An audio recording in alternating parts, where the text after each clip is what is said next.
Media reports के मुताबिक ये जो इसराइल है, इसराइल को ये जो अमरीकी जंगी साजो सामान है ये हिंदुस्तान के जो हंगामी स्टोर हाउसेज है ना वहां से फराहम किया जा रहा है। और इसराइली फौज को आप ये देखें कि 20 हिंदुस्तानी साख्ता ये जो हरमिस 900 ड्रोन है ये फराहम किए।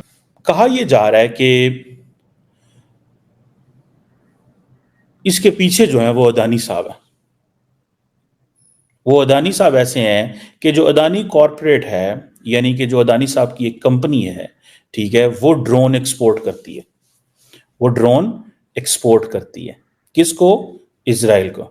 इंडियन जो फॉरेन मिनिस्टर है उनकी एक मैं वो इंटरव्यू सुन रहा था, वो ये कह रहे थे कि पाकिस्तान से हम क्या बिजनेस करें, उनका मेन बिजनेस यानी पाकिस्तान का मेन बिजनेस ही टेररिज्म है, तो हम उनसे इस चीज का बिजनेस तो नहीं कर सकते। देखिए बात वही है, टेररिज्म जो है वो अभी हमें पिछले कुछ सालों में तो इतना नजर नहीं आया, वो कम हो गया। नहीं, अभी ये जो 5 चाइनीज की जाने गई। इसराइली फौज जो गोला बारूद इस्तेमाल कर रही है ना वो मोदी का भेजा हुआ गोला बारूद है, भारत की फैक्ट्रियों में तैयार हुए, डॉलरों के लालच में इसराइल को जंगी साजो सामान फराहम किया है। पाकिस्तानी डॉलरों के लिए अपनी मां बेच सकते हैं। है कि भारत दुनिया के उन 13 मुल्कों में से था जिन्होंने यूएन ह्यूमन राइट्स काउंसिल के अंदर एक रेजोल्यूशन आया कि इजराइल को जो है वो आर्म्स एम्बार्गो किया जाए, मतलब उनको जो असला की सप्लाई है उसको बंद किया जाए। इंडिया जो है वो उसने रिफ्यूज कर दिया कि हम इस पे कोई किरदार अदा नहीं कर सकें। भारत ने इसराइल को 20 बम्बार ड्रोन तैयारे दे दिए हैं। भारत जानबूझ के कूद रहा है इस जंग के अंदर, जो कि इसको नहीं कूदना चाहिए, ये नहीं देने चाहिए थे। उन्होंने कहा ये मुस्लिम उम्मा है, ये तो शर्म से डूब के मर जाओ, चुल्लू भर पानी में डूब के मर जाओ मुस्लिम उम्मा। जय हिंद दोस्तों, जैसा कि आप लोगों को पता है इजराइल उन देशों में से है जिसने भारत का युद्ध के समय में मदद किया, चाहे वो 1971 का युद्ध हो, चाहे वो पाकिस्तान के साथ अन्य कई युद्ध हो। इजराइल उन देशों में से है जो भारत के साथ सबसे पहले खड़ा होता है और भारत को वेपन तक सप्लाई करता है, ठीक है, युद्ध के समय में। और ऐसे समय में जब यूएसए जैसे बड़े ताकतवर देश भी भारत के खिलाफ थे, उस समय भी इजराइल भारत के साथ दृढ़ता के साथ खड़ा था, ठीक है दोस्तों। तो अभी ज़्यादा नहीं, इस युद्ध से पहले, ईरान के हमले से पहले लगभग 3 हफ्ते पहले भारत सरकार की तरफ से नहीं, लेकिन भारत की एक प्राइवेट कंपनी है अडानी ग्रुप लिमिटेड, ठीक है, जिसके मालिक गौतम अडानी साहब हैं, उन्होंने इजराइल को भारत में बना हुआ ड्रोन, ठीक है, इसका नाम कुछ हेमिस्फीयर ऐसे कुछ 900 करके हैं, ठीक है, मुझे एग्जैक्ट नाम नहीं पता, आप लोगों ने देखा होगा एग्जैक्ट नाम क्या है, वो ड्रोन जो है इजराइल को सप्लाई किया था। आज वही ड्रोन इजराइल को बहुत ज़्यादा हेल्प आउट कर रही है, क्योंकि इजराइल को चारों तरफ देखना है, गाजा में भी देखना है, लेबनान में भी देखना है, सीरिया में भी देखना है, ईरान की तरफ भी देखते रहना है, ठीक है। सो वही ड्रोन जो है इस समय इजराइल के लिए बहुत बड़ा मदद बना हुआ है भारत का, ठीक है। और इसी ड्रोन को लेके जो इजराइल के एम्बेसडर टू भारत है, उन्होंने जो है गौतम अडानी साहब और भारत को बहुत बहुत धन्यवाद किया। तो नेतन्याहू ने कि दोनों देशों की दोस्ती को स्वर्ग में बना बताया था, अब ये दोस्ती और मजबूत होने जा रही है। सो अगर आपके पास इतना वेपन पड़ा हुआ है कि आप किसी जंग में दे रहे हैं तो give it, earn the revenue, so simple. इसमें तो वो कोई चीज नहीं है। जैसे मैंने आपको कहा कि व्हेन इट कम्स टू कि इंडिया को कहा गया कि यूएन जनरल असेंबली में सपोर्ट करें कि इजराइल को कि वो जंग बंदी करे, तो सपोर्ट करते हैं। लेकिन जब ये कहा जाता है कि आर्म्स एम्बार्गो, तो वो कहते हैं नहीं, क्योंकि इसमें उनका अपना इंटरेस्ट कॉम्प्रोमाइज होता है। दैट्स इसको आप बोलते हैं नेशनल इंटरेस्ट, ये नेशनल इंटरेस्ट है। अब हर्मस 900 ड्रोन जो है 30 आवर ये हवा में उड़ सकता है, डिफरेंट मिलिट्री ऑपरेशंस में इस्तेमाल होता है, रिकनेसेंस मिशंस के लिए इस्तेमाल होता है, एरियल बम्बार्डमेंट के लिए इस्तेमाल होता है। और ये कहा जा रहा है कि ये 2014 में पहली दफ़ा इंट्रोड्यूस हुआ था, ठीक है जी।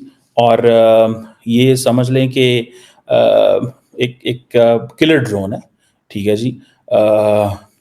और सुनने में आ रहा है कि इस ड्रोन ने पूरी की पूरी हिस्ट्री जो इस खत्ते की उसको भी डॉक्यूमेंट किया हुआ है, और इजराइल इसको कॉन्टिन्यूसली यूज करता रहता है as a military asset, surveillance के लिए, टारगेट स्ट्राइक्स के लिए और बहुत सारी चीज़ों के लिए।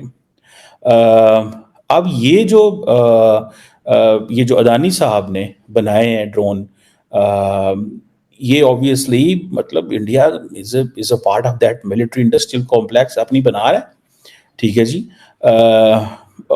ये चीज़ें आप समझ लें कि ये उनके लिए ज़रूरी है, ठीक है ना जी।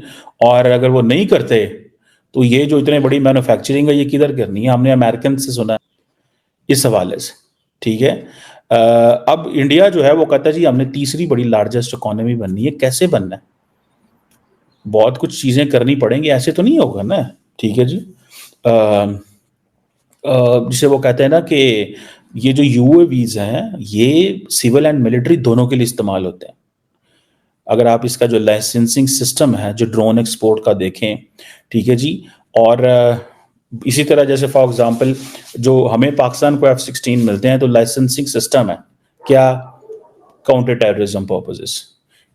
इंडिया क्या कहता था जब अभिनंदन का जहाज पाकिस्तान ने गिराया, इंडिया कहता था कि पायदान F-16 इस्तेमाल करते रहे।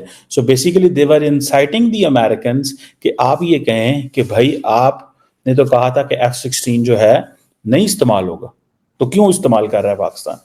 हालांकि पाकिस्तान ने अगर इतने अरबों डॉलर लगा के मिलियंस ऑफ डॉलर्स लगाए हुए हैं and Pakistan wants to do it, तो क्या पाकिस्तान ये थोड़ी कहेगा कि हाँ जी हम जो है वो क्या से बोलते हैं हम नहीं इस्तेमाल करेंगे? पाकिस्तान 100% इस्तेमाल करेगा F-16, क्यों नहीं करेगा और क्यों नहीं करने चाहिए? बहरहाल वो एक और स्टोरी है। सो ये लाइसेंसिंग सिस्टम बड़ा इंपॉर्टेंट होता है when you are selling a military hardware, particularly UAVs या बाकी चीजें। सो ये सिविल मिलिट्री के लिए इस्तेमाल हो रहा है, मिलिट्री के लिए इस्तेमाल हो रहा है। So in this licensing system in my understanding, ठीक है जी, ये दोनों की चीजों के लिए है। और जो अदानी डिफेंस एंड एरोस्पेस है, ठीक है जी, जिन्होंने ये बनाए हैं हरमस 900, और ये एक स्टेट ऑफ द आर्ट जैसे मैंने कहा है कि कम्बैट प्रूवन है, मल्टी रोल अनमैन्ड जिसे वो कह लेते हैं, ठीक है। कई लोग इसको 30 आवर फ्लाइट कहते हैं, कई लोग इसको 36 आवर्स कहते हैं। इसके अंदर जो पेलोड की कैपेसिटी है वो कम से कम 420 kg है। 32,000 फुट पे, 40,000 पे जहाज जाता है, ये नीचे रहता है, 32,000 फुट तक जाता है, ठीक है जी। सिविल डिफेंस इन चीज़ों के लिए इस्तेमाल जब होता रहता है, ठीक है जी। सो ये आप समझ लें कि ये उन्होंने जो लाइसेंसिंग सिस्टम है, इन माई अंडरस्टैंडिंग, इन मेरी इंफॉर्मेशन के मुताबिक, ये सिर्फ सिविल के लिए नहीं है, ये मिलिट्री के लिए भी है इस्तेमाल हुआ हुआ। सो इंडिया ने डायरेक्टली उनको एक असला दिया हुआ है जो वो इस्तेमाल कर रहे हैं अगेंस्ट हमास, ठीक है जी। वो कॉन्टिन्यूसली हमास के अगेंस्ट इस्तेमाल कर रहे हैं। So India and Israel recently, आपको पता है, when it comes to counter terrorism they have taken a position. और जब हमास ने इजराइल पे हमला किया तो इंडिया के अंदर, इंडिया की जो लीडरशिप थी, political, military, media, civil society, उन्होंने कॉन्टिन्यूसली इस मसले को हाईलाइट किया कि देखें जनाब दहशतगर्दों ने हमला कर दिया, जो कि हमने भी कहा Hamas attack on Israel was not legitimate, ठीक है। किसी भी नॉन स्टेट एक्टर को अगर तो फलस्तीन अपनी फौज बना ले और कल को किसी के साथ भी लड़े, that is a separate story, but as long as Hamas stays as a non state actor, it has no right. And then इसीलिए हम इजराइल के ऊपर भी बात कर रहे हैं that Israel has no right to kill civilians. So ये तो अब तो मैं अगले दिन अमेरिकी सदर जो बाइडेन को सुन रहा था, वो कह रहे थे कि हम इजराइल को मजीद 34,000 फलस्तीनियों को मारने की इजाजत नहीं देंगे। इसका मतलब है वो कह रहे हैं कि इन्होंने ज्यादती की हुई है। मतलब दिस इज वो एक, क्योंकि एक इस वक्त पब्लिक ओपिनियन, जो ग्लोबल पब्लिक ओपिनियन है, उसके अंदर जो वेस्ट की जो मोरालिटी है उसके ऊपर क्वेश्चन मार्क लग गया कि यार वेस्ट की क्या मोरालिटी है, ये क्या करते हैं, ये क्या चाहते हैं। दोस्तों, इजराइल उन देशों में से है जो भारत के साथ अधिकतर सभी मुद्दों पर निर्विवाद खड़ा रहता है, अकेले खड़ा रहता है। इजराइल और रूस, ये दो भारत के ऐसे दोस्त हैं जो मतलब किसी भी सिचुएशन में किसी के भी खिलाफ भारत के साथ हमेशा खड़े रहते हैं। लेकिन दोस्तों, जो पहले की हमारी गवर्नमेंट थी, इजराइल तो हमें पूरी मदद करती थी, लेकिन हम इजराइल से बात तक नहीं करते थे। ऐसी गवर्नमेंट थी हमारी। जनता तो चाहती थी कि इजराइल के साथ हमारे रिश्ते बहुत अच्छे हों, लेकिन जो हमारी गवर्नमेंट थी वो इजराइल को, मतलब आप कहें अगर बुरा लगता है, मुंह तक नहीं लगाती। लेकिन इजराइल जो है बिना कोई फायदा देखे अपने जंग के समय में भारत के साथ हो लेता था। ये सिचुएशन, खास करके अधिकतर युद्ध में आप देखोगे तो इजराइल ने हमें मोटार, असलहा, बारूद, गोला बारूद, ये सब सप्लाई किया हुआ है। कौन सी ऐसी चीज़ है जो हमने इजराइल से मांगा युद्ध के समय और इजराइल ने हमें दिया ना हो? ठीक है, ऐसी लेवल की हेल्प इजराइल ने भारत की हुई।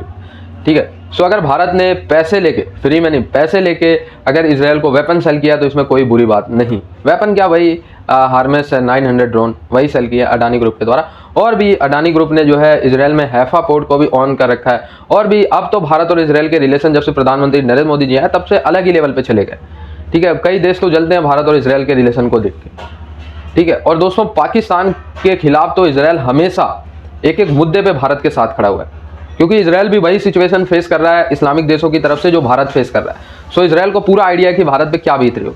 भारत तो एक आतंकी देश की तरफ से भारत का बॉर्डर लगता है, उधर जो इसराइल है उसके तो लगभग 3-4 आतंकी देश से बॉर्डर लगते हैं, ठीक है। लेबनान हो गया, सीरिया हो गया, इसके बाद फिर गजा और ये फिलिस्तीन हो गए, ठीक है। तो आतंकी देश से क्या दुख होता है, कितनी तकलीफ होती है, इसराइल को पता है, इसलिए भारत का सपोर्ट करता है इसराइल, और भारत को भी करना चाहिए। आई होप ये वीडियो आपको अच्छा लगा, जुड़े रहे इस वीडियोस के लिए। तब तक के लिए धन्यवाद, जय हिंद।